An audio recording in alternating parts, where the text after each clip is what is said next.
Bismillahirrahmanirrahim. Assalamualaikum warahmatullahi wabarakatuh. Alhamdulillahirabbil alamin. Wassalatu wassalamu ala asyrofil anbiya'i wal mursalin wa ala alihi washabihi rasulillahi ajma'in. Asyhadu an la ilaha illallah wahdahu la syarikalah wa asyhadu anna Muhammadan abduhu wa rasuluhu la nabiyya ba'da. Bapak dan Ibu sekalian, kita bersyukur pada Allah Subhanahu wa taala. Alhamdulillah, Allah Subhanahu wa taala masih memberikan kita kesehatan sehingga kita bisa melaksanakan kewajiban kita pada pagi hari ini. Selawat dan salam semoga tercurah kepada junjungan kita Nabi besar Muhammad sallallahu alaihi wasallam. Allahumma sholli ala sayyidina Muhammad. Baik Bapak dan Ibu sekalian, kita lanjutkan kajian kita yang kemarin bahwa kita sudah dengan kita memikirkan alam semesta, manusia dan kehidupan, kita bisa meyakini akan keberadaan Sang Pencipta. Kita meyakini akan keberadaan Allah Subhanahu wa taala. Jadi keberadaan Allah Subhanahu wa taala, keyakinan kita kepada Allah Subhanahu wa taala muncul lewat proses berpikir sehingga kita bisa meyakini dengan sempurna. Jadi bukan sekadar dengan wijdan, bukan sekadar dengan perasaan. Kenapa bukan sekedar dengan perasaan? Karena perasaan kita itu cenderung menambah, mengurangi, ya, membuat-buat. Nah, sehingga kalau keimanan kita kepada Allah Subhanahu wa taala kita serahkan kepada perasaan kita, maka banyak model macam tata cara penyembahan yang dibuat oleh manusia. Itu yang kita bahas sampai kemarin Bapak dan Ibu sekalian. Pada yang kedua, yang perlu jadi pembahasan kita adalah ketika kita memiliki yang namanya kemudian naluri, memiliki gharizah, memiliki perasaan Bapak dan Ibu sekalian. Salah satu naluri yang kita punya itu namanya gharizatut tadayun, naluri beragama. Dan puncak dari naluri beragama itu adalah al-ibadah. Nah, jadi kalau kita beragama itu yang paling tinggi levelnya adalah ibadah. Nah, ketika kita beribadah kepada Allah Subhanahu wa taala, maka tata cara peribadatan kita kepada Allah itu tak boleh datang dari manusia. Nah, itu aja persoalannya, ya. Baca dulu kita beribadah kepada Allah itu harus Allah Subhanahu wa taala itu yang menentukan kepada kita. Maka ketika Allah Subhanahu wa taala mengatakan kepada kita, ya ayyuhan nas, wahai manusia, wa'budu rabbakumul ladzi khalaqakum. Kan itu perintah Allah Subhanahu wa taala kepada kita. Wahai manusia, sembahlah, ya, Tuhanmu yang telah menciptakan kamu. Nah, ya ayyuhan nas, wahai manusia, sembahlah oleh kalian Tuhan yang telah menciptakan kalian dan yang telah menciptakan orang-orang sebelum kalian. Nah, jadi persoalannya Bapak dan Ibu, bagaimana cara kita menyembah? Nah, baca dulu kita menyembah Tuhan itu. Maka ketika kita ingin menyembah Tuhan itu tidak boleh datang cara menyembah Tuhan itu datang dari manusia, tidak bisa ada. Ya.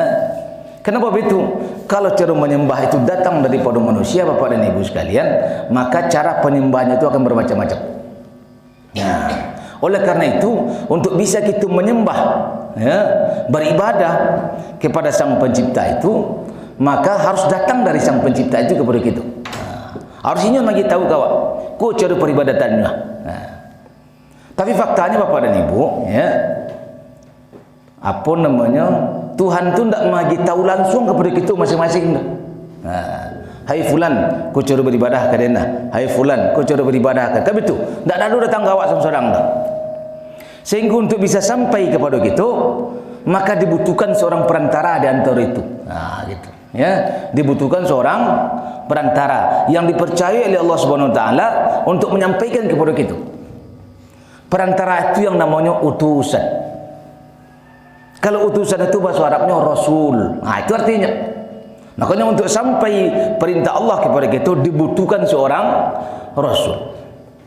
Dibutuhkan seorang pembawa berita. Pembawa berita itu bahasa Arabnya Nabi. Nah, makanya Nabi itu artinya pembawa berita. Rasul adalah utusan. Nah, maka Rasul utusan, kalau Nabi pembawa berita. Maka kalau hari ini orang kadang-kadang di sekolah gitu disampaikan kepada gitu, apa beda Nabi dan Rasul. Nah, kan di sekolah kan sering ajaran kepada gitu. Sampai hari ini masih itu pelajaran, tidak bertukar pelajarannya. Bahwa Rasul itu Inyo menerima wahyu untuk dirinya, kemudian disampaikan kepada umatnya, kan betul? Sementara Nabi inyo menerima wahyu untuk dirinya, kan betul disampaikan kawan. Apakah memang model itu modelnya?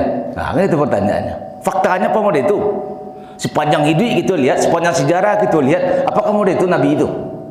Terimanya wahyu teman-teman surang itu, ibadahnya surang. Apa model itu? Tidak model itu Bapak dan Ibu. Yang namanya Nabi pembawa berita pasti bukan untuk dirinya.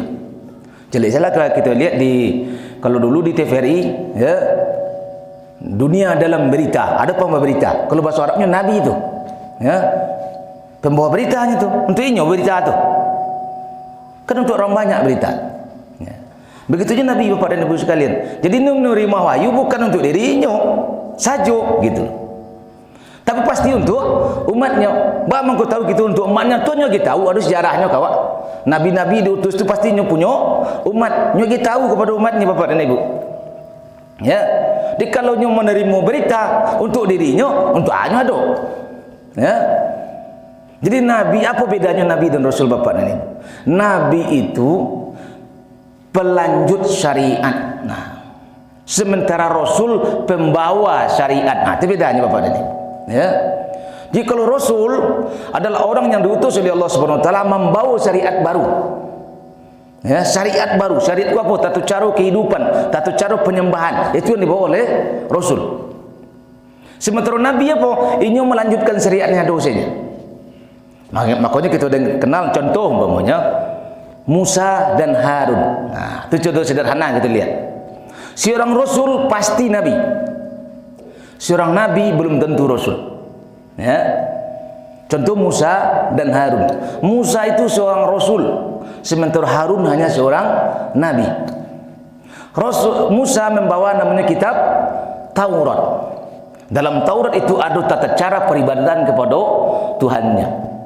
Maka Harun hanya melanjutkan, menyampaikan, mengajarkan apa yang syariat yang dibawa oleh Nabi Musa alaihissalam.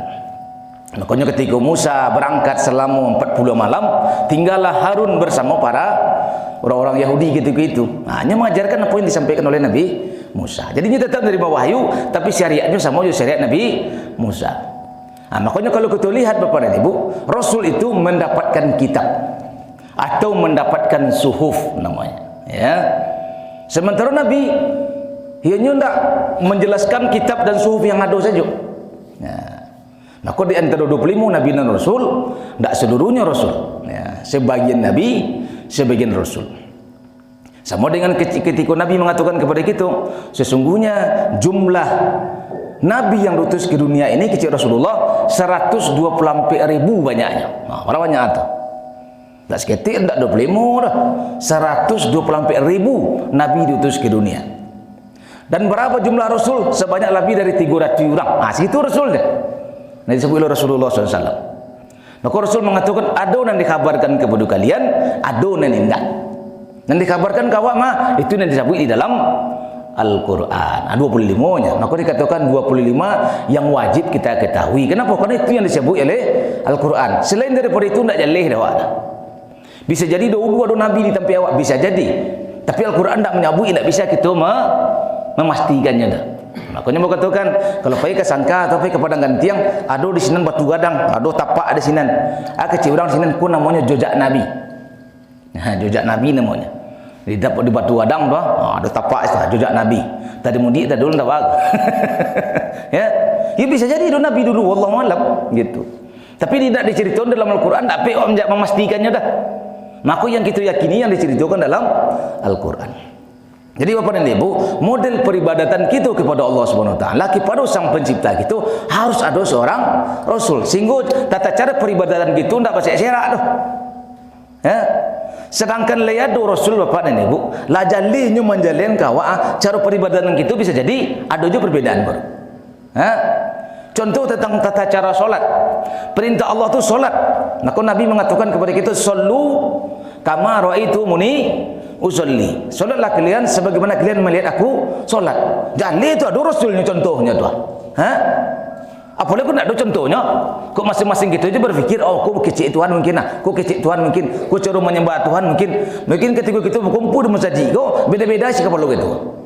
Beda-beda tata caranya. Sedangkan lah ya ada contohnya aja Rasulullah SAW, sallu kama ra'aitumuni usolli. Solatlah kalian sebagaimana kalian melihat aku solat. Lah beda-beda cara solat itu kadang-kadang. Nah, lah jatuh tuh, ya enggak? Ketika Allah memerintahkan sesuatu, jali perintahnya tuh. Kadang-kadang beda aja kita memahaminya. Nah, apalagi kalau tidak ada perintah tuh, kalau kita masing-masing memikirkan baca rumah kita meyakini baca rumah kita supaya disayang oleh Sang Pencipta. Tambah berserak-serak langkahnya. Nah, maka di situ perlu yang namanya Rasul. Satu. Yang kedua pada ini, Bu, ketika kita juga punya naluri kehidupan. Kita telah sampaikan ada naluri mempertahankan diri, kita punya naluri berketurunan, kita punya namanya hajatul udawiyah, kebutuhan pokok, cara memenuhi kebutuhan pokok. Maka perlu kita ketahui Bapak dan Ibu, untuk memenuhi keseluruhan itu ada aturannya. Ada aturannya. Dan aturan itu tidak boleh diserahkan kepada manusia, Bapak dan Ibu. Ya. So kalau diserahkan kepada manusia, manusia itu tidak tahu mana yang baik, mana yang buruk. Awak tak jali lewat mana yang baik yang buruk. Walaupun hari ini manusia merasa tahu mana yang baik dan yang buruk. Sehingga manusia membuat hukum dan peraturan surang. Karena merasanya sentiang. Padahal kita tidak mengerti mana yang baik dan yang buruk. Kenapa? Untuk membuat peraturan ke Bapak dan Ibu, manusia aku kuda serahkan kepadanya, ini dipengaruhi oleh lingkungannya. Dipengaruhi oleh tempat tinggalnya, dipengaruhi oleh kehidupannya. Ini ketika kita umpamanya biasa dilakai orang bawah. Ketika kadang buat peraturan akan beda peraturan yang buat ketika sejak kecil disayang orang sampai kadang. Pasti beda peraturan yang akan nyebut. Ya. Akhirnya kalau peraturanku beda-beda, maka berserak-seraklah umat manusia. Tak terkendalilah umat manusia. Ya. Maka haruslah aturan itu diturunkan oleh Sang Pencipta. Ya. Oleh yang menciptakan manusia. So kalau diserahkan kepada manusia, itulah contoh tadi, ya, pasti akan berserak-seraknya, tidak sama aturannya, akan saling tumbuh pertentangan, tumbuh perselisihan dan terus itu. Aku nelok kecil yang lain dah itu nelok aku nelok kecil lain dah itu nelok aku nelok batang-tangka awak adanya. Maka supaya dapat tangka harus datang aturanku datang dari Sang Pencipta. Contoh Bapak dan Ibu, dalam Al-Quran dikatakan kepada kita, kutiba alaikumul qital, kata Allah Subhanahu Wa Taala. Diwajibkan atas kalian berperang, wa huwa kurhul lakum, padahal perang itu sesuatu yang kalian benci. Kan itu Allah Jalla mengatakan bahwa kutiba alaikumul qital, kutiba alaikumus syiyam, ya, kutiba alaikumul qisas. Karena kewajiban-kewajiban diberikan oleh Allah. Wajib berperang, wajib berpuasa, wajib qisas. Tapi wajib puasa kita amalkan, tapi wajib berperang tak kita amalkan, wajib qisas nak kita amalkan, kan gitu. Padahal perintahnya samanya. Ya, wa huwa kurhul lakum, kata Allah. Padahal perang itu sesuatu yang kalian benci. Kata Allah Subhanahu Wa Taala, wa asa, kata Allah, an takrahu syai'an wa huwa khairul lakum. Bisa jadi, kata Allah, kalian membenci sesuatu, tak ketuju deh kalian dah. Kita anggap itu bodoh dah. Padahal itu baik bagi kalian. Di wa asa an takrahu syai'an wa huwa khairul lakum. Bisa jadi kalian membenci sesuatu, padahal itu baik bagi kalian. Wa asa an tuhibbu syai'an wa huwa syarrul lakum. Bisa jadi kalian mencintai sesuatu, kata Allah, padahal itu buruk bagi kalian. Itulah. Jadi kalau diserahkan ke manusia menentukan baik dan buruk, tak dua perkara itu. Kenapa Allah mengatakan ujung ayatnya, wallahu ya'lamu wa antum la ta'lamun. Itu kata Allah. Allah nan tahu, kalian tak tahu, dah kata Allah. Tak mengerti kalian baik dan buruk dah. Tak mengerti kalian benar dan salah dah. Maka baik dan buruk, benar dan salah diserahkan kepada Allah Subhanahu Wa Taala. Nah, kalau begitu Bapak dan Ibu, supaya kita tahu baik dan buruk, benar dan salah dalam kehidupan itu, butuh yang namanya Rasul. Butuh yang namanya pembawa berita, sehingga kita tahu mana yang baik, mana yang buruk. Baik Bapak dan Ibu sekalian, pagi ini itu kaji kita, mudah-mudahan terbayang oleh kita bahwa keberadaan Rasul itu penting dan wajib adanya. Secara akal kita meyakini, secara fitrah manusia kita yakini, Rasul itu pasti ada. Tak mungkin yang tak ada.